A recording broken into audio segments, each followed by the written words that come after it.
இந்த கேள்விக்கு பதில் வருஷம் கொடுக்கணும். கண்டிப்பா வருடா வருடம் கொடுத்தாகணும். காரணம், ஒரு முறை கொடுத்தால் போதும்னு சொல்றாங்களே அவங்க, அதற்கு தெளிவான சான்று குர்ஆன்லயோ ஹதீஸ்லயோ ஒரு முறை கொடுத்தால் போதும், அதற்கு பின் கொடுக்க வேண்டிய அவசியம் இல்லைன்னு எங்கேயாச்சும் ஒரு ஆதாரத்தை காட்டுறாங்களாண்டா அப்படி எந்த ஆதாரத்தையும் காட்டவே இல்லை. அது மட்டுமல்ல, 1450 வருட இந்த ஆண்டுகால இடைவெளியில நபி ஸல்லல்லாஹு அலைஹி வந்துட்டு போனதுக்கு பின்னாடி இந்த உம்மத்துல யாருமே இப்படி ஒரு கருத்தை சொல்லவே இல்லை. ஒரு முறை கொடுத்தால் போதும், அடுத்து தேவையில்லைன்னு சொல்லவே இல்லை. ஷியாக்கள்கிட்ட வேணும்னா ஒரு பிரிவுல இந்த கருத்து இருக்கு, மற்றபடி வேற யார்ட்டையும் இந்த கருத்து இருக்கிறதாக தெரியல.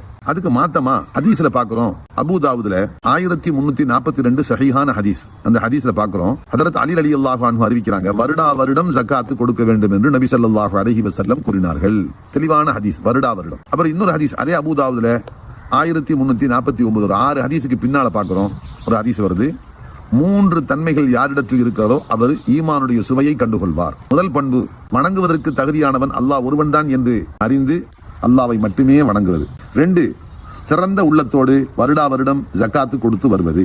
3, தன்னுடைய செல்வத்தில இருந்து கொடுக்கக்கூடிய ஜக்காத்து நோய் நொடி இல்லாத பிராணியாக, குறைபாடுகள் இல்லாத பிராணியாக அவர் கொடுக்க திறந்த உள்ளத்தோடு கொடுக்கிறார் சொன்னா அது 3வது பண்பு. இந்த 3 தன்மைகள் யாரிடத்துல இருக்குதோ அவர் ஈமானுடைய சுவையை சுவைப்பார் என்று சொல்றாங்க நபி ஸல்லல்லாஹு அலைஹி வஸல்லம். இப்ப இந்த ஹதீஸ்லயும் வருடா வருடம் என்ற அந்த வார்த்தை குறிக்கப்பட்டிருக்கு.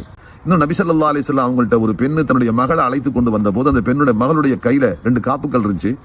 அப்ப நபி ஸல்லல்லாஹு அலைஹி வஸல்லம் கேட்டாங்க, அத்து அத்தீன ஜகாத்துஹுமா, இந்த கையில உள்ள 2 காப்புகளுக்கான ஜக்காத்தை வளமை நீங்கள் கொடுத்து வருகின்றீர்களான்னு கேட்டாங்க. கொடுத்தீங்களான்னு கேட்கல, வருடா வருடம் கொடுக்கலான்னு கேட்கல, கொடுத்து வருகின்றீர்களா, நிகழ்கால வார்த்தையை ரசூலுல்லாஹ் பயன்படுத்தினாங்க.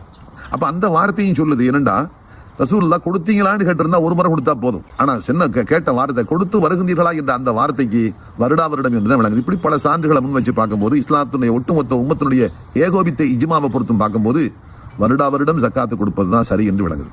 இந்த மாற்று கருத்து கொண்ட சகோதரர்கிட்ட கேட்கிறோம், இப்ப ஒரு ஆளு ஒரு 1000 பவுன் ஜக்காத்து ஒரு கொடுத்துட்டாரு, கொடுத்துட்டு ஒரு வருஷத்துல வஃபாத் ஆயிட்டாரு, ஒரு வருஷத்துக்குள்ளேயே மூத்தா போயிட்டாரு. இப்ப மகன்கிட்ட வந்துருச்சு அந்த அவ்வளவு சொத்து, அந்த நகைபுரா. இப்ப இந்த மகன் மறுபடியும் வருஷம் முடிஞ்ச ஜக்காத்து கொடுக்கணும்னு கேட்டா ஆமான்னு சொல்றாங்க. ஏன், ஒரு வருஷம் கொடுத்தாலே மீதமுள்ள சொத்து பொருள்கள்லாம் சுத்தமாக ஆயிரும் சொன்னா அப்ப ஏன் மறுபடியும் கொடுக்கணும், தேவையில்லையே. ஆக இது ஒரு அவங்க சொல்லக்கூடிய அந்த கருத்து சரியான செய்தியாக தெரியல. அதனால வருடா வருடம் கொடுக்க வேண்டும் என்பதுதான் மிகச் சரியான செய்தியாக இருக்குது. அல்லாஹ் தஆலா புரிந்து நடக்கூடிய பாக்கியத்தை நசீபாக்கி வைப்பானா.